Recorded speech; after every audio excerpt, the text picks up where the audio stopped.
My friends, as we gather in this moment, let us turn our attention to a truth so familiar that its very familiarity has concealed it from us. We have all heard the words of the Master, "Seek first the kingdom of God," and yet, for many sincere seekers, this simple instruction has become the beginning of a long spiritual journey filled with effort, struggle, and longing. You have sought with intensity, with devotion, with tears, and with yearning, yet the kingdom has often seemed as distant as ever.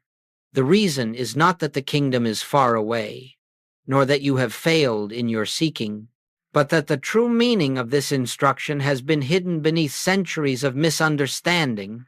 When Jesus spoke of seeking, he did not send you outward into the world of activity, nor inward into the realm of mental striving. He pointed you toward a reality already present, already functioning, already complete within your own consciousness. The kingdom of God is not something to be achieved. It is something to be recognized. And so as we begin our time together today, let us set aside the belief that we are trying to reach something that lies beyond us. Let us approach this teaching with the quiet awareness that what we are seeking is already here, awaiting only our recognition. In this hour, I invite you not to strive, not to attempt, but simply to rest in the possibility that the kingdom is far nearer than you have ever imagined, nearer than breath, nearer than thought, as close as your own being. As we move deeper into this subject, let us consider how the simple word seek has been subtly transformed in human consciousness into something the Master never intended. Over the centuries, seeking has come to mean striving, laboring, reaching outward, and attempting through personal effort to attain something we imagine ourselves lacking. And so, when we are told to seek first the kingdom, we instinctively begin a journey of activity prayer as effort, meditation as discipline, devotion as duty, all arising from the hidden belief that God is somewhere else and that we must somehow reach him. Yet this very impulse reveals the core misunderstanding. All striving implies distance, and distance implies separation. And separation, my friends, is the original spiritual error. It is the belief that God is there and we are here, that the kingdom is a reward to be earned or a destination to be reached. But the moment we accept separation, even unconsciously, our seeking becomes restless and our prayer becomes anxious. We find ourselves pleading with a God we believe to be outside our own being, hoping for signs, waiting for answers, searching for experiences, all the while reinforcing the very sense of separation we are longing to overcome. The Master did not intend this. Seeking, in his language, was never a call to pursue God as one pursues a distant objective. It was an invitation to turn away from external dependence and inward mental struggle and to rest in the awareness that the presence we seek is already the life of our life, the soul of our soul, and the consciousness in which we dwell. The kingdom is not reached through striving. It is revealed in the moment we relinquish the attempt to find what has never been absent. Now let us turn to the heart of the Master's revelation, the truth that dissolves all confusion the moment it is understood. The kingdom of God is within you. With these words, Jesus removed the kingdom from the realm of time, from the realm of conditions, from the realm of outer attainment, and placed it where it has always been, within the consciousness of every individual. This kingdom is not a distant place, not a celestial domain reserved for the worthy, not a future reward for good behavior or correct belief. It is a spiritual reality, fully present, fully complete, and eternally functioning within the depth of your own being. When Goldsmith speaks of God as consciousness, he is reminding us that the presence we call God does not dwell in the sky, nor in temples made with hands, nor in the shifting conditions of human experience. God is realized only as we awaken to the truth that our very consciousness, when freed of fear, freed of desire, freed of the belief in separation, is the transparency through which the kingdom reveals itself. This kingdom is not something you feel or see with the senses. It is not emotional uplift or mystical excitement. It is that quiet inner assurance that nothing stands between you and the infinite, that nothing is absent from this moment, that nothing needs to be added to your being for you to be complete. You do not journey toward the kingdom, nor do you invite it to come to you. Rather, you let the false sense of self dissolve, and in the silence that remains, the kingdom shines forth of its own accord. You do not enter the kingdom enters your awareness the moment you cease looking for it outside yourself. As we proceed, let us gently examine why, if the kingdom is already present within us, it so often remains hidden from our experience. The kingdom is never absent, yet our awareness of it is veiled by the incessant activity of the human mind. The mind, left to itself, is a restless instrument, constantly interpreting, evaluating, anticipating, fearing, desiring. This mental noise forms a cloud so dense that it obscures the quiet presence that has been with us all along. It is not that God is silent. It is that human thinking is too loud. And so long as we allow the mind to race from one concern to another, from yesterday's regrets to tomorrow's anxieties, we remain deaf to the still, small voice that whispers, "I am here." Personal desire, too, becomes a barrier. The moment we approach God with a wish, a request, or an intention based on human need, we anchor our consciousness in the very belief that something is missing. Desire announces lack. It affirms separation. It insists that the kingdom is not yet complete. And fear, perhaps the deepest obstruction of all, is the conviction, often unspoken, often unnoticed, that we stand apart from the infinite. Fear is nothing more than the subconscious belief that we live alone, unsupported, vulnerable to forces beyond our control. But the truth is that no individual has ever been separated from the presence that maintains and sustains life. Thus, it is not the kingdom that is hidden, it is our own mental agitation that blinds us. When the mind quiets, even for a moment, the veil lifts, and we discover that the kingdom was never withheld. It was only overshadowed by the noise of a self we thought we were. Let us now move into the turning point of the entire spiritual journey, the moment where the path ceases to be a path at all and becomes a recognition. For centuries, humanity has sought God as though God were an object to be attained, a presence to be summoned, a power to be persuaded. We have sought God with intensity, with longing, with devotion, but always with the subtle implication that God is somewhere outside our present awareness. Yet the Master's teaching and Goldsmith's continual reminder is that God cannot be found through seeking, for seeking assumes absence. We cannot discover God by reaching outward, nor by tightening the mind in an effort to grasp spiritual truth. The kingdom is not attained by pursuit. It is revealed by recognition. And so the great shift occurs when we abandon the posture of a seeker and assume the posture of one who is simply aware, when the mind stops struggling to achieve a spiritual state, when it releases its attempts to find God or reach God, a quiet space opens within us, a receptivity in which divine presence makes itself known. This is the meaning of those profound words: be still and know, not be still and hope, not be still and believe, but be still and know.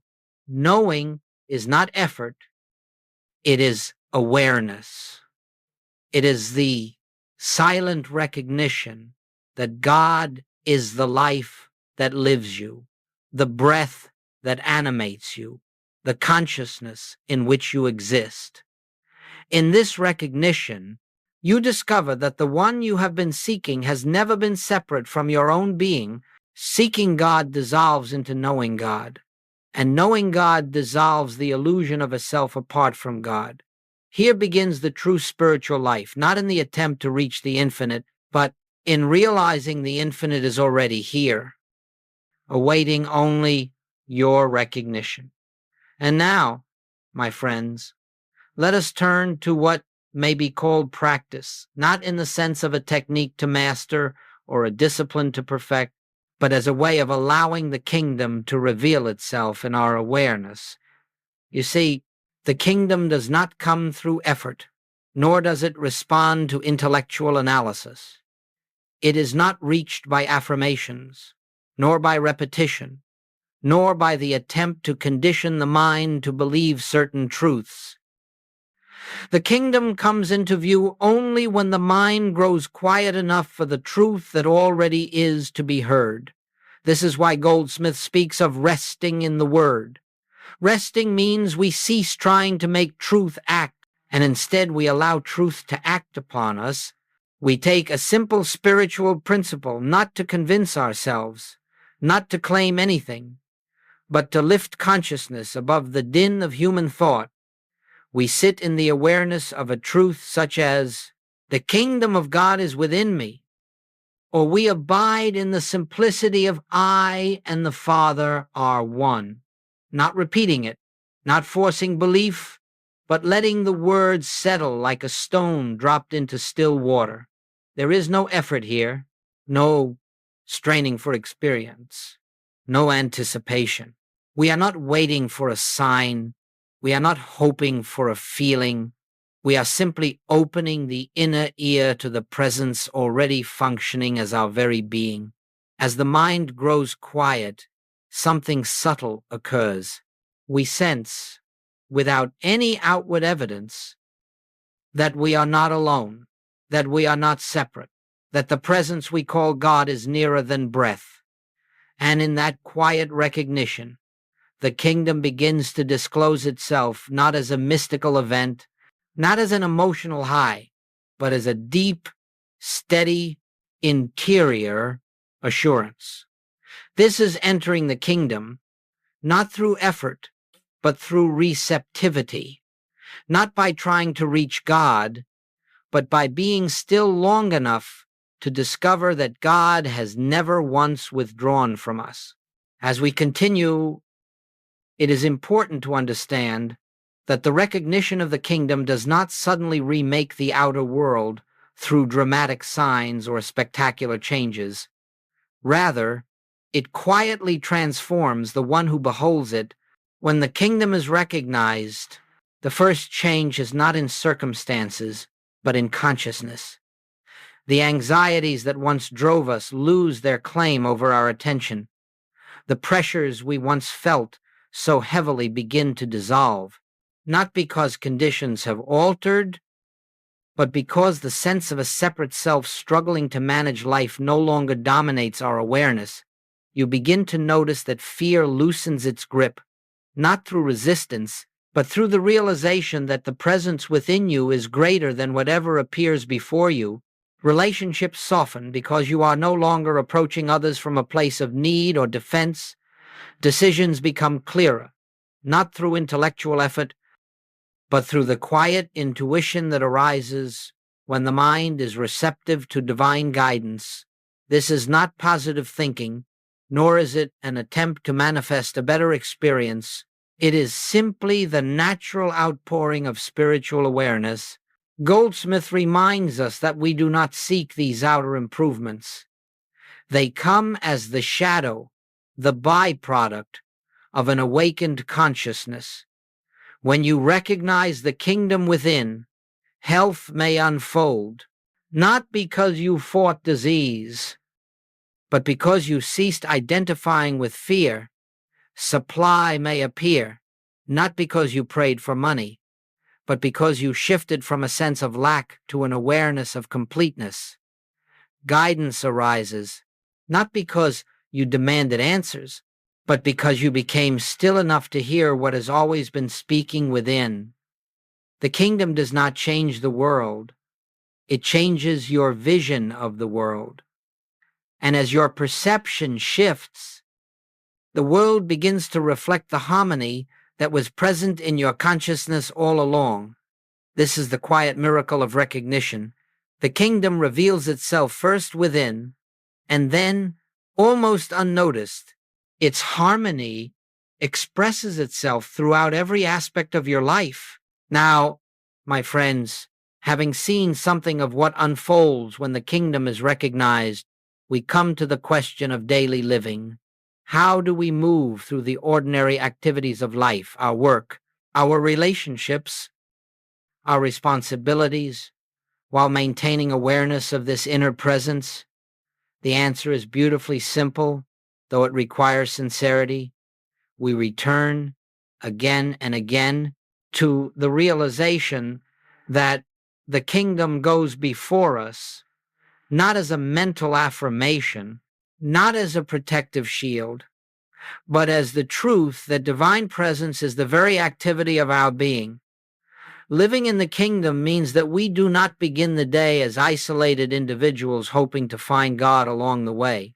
Instead, we begin with the quiet recognition that wherever we are, God is, that whatever we face, the infinite is already present as wisdom, love, and intelligence.